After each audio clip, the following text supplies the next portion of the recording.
Hala to ara ni kamang. Sana all gikamang. Ako yung isulayan ba kung sa klase nga dahon akong gigamit para pagunguha aning pugita o tamala. Atong tan-awon og epektibo ba? So wala pa kasuway, panuway mo. Aw, sungayan binang panuway. So, let's go! Intro yung dahon niya. Mas kapaya sa itong kanon, itong ihilo. Tara, namangag.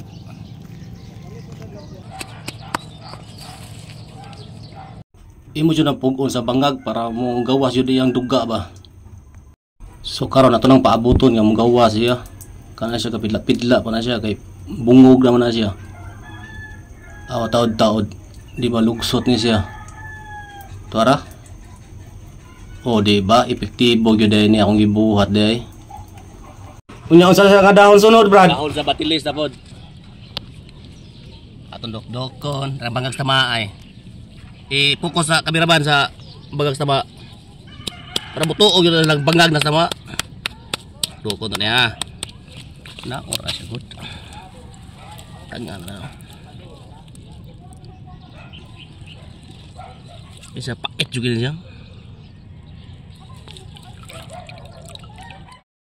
Hala to ara, gigimok da. Wala kagawanta sa kapait sa atong gibutang nga dahon nga batilis. To ara oh.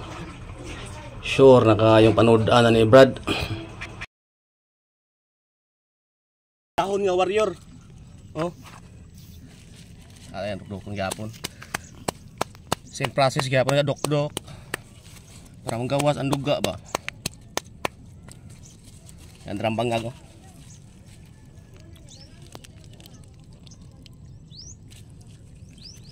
Pakit gyapon kay nga dahon na.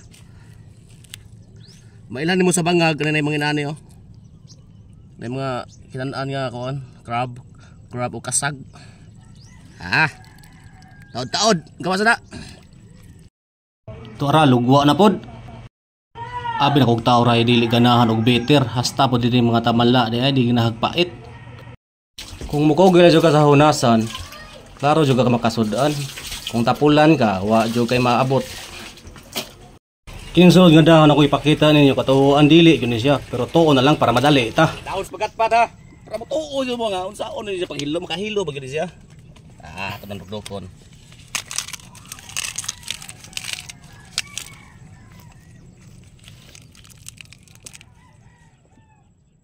So karon ito una juga kay digawas man.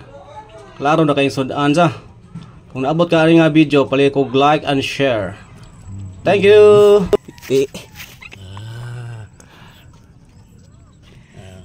Among kuha ko daw.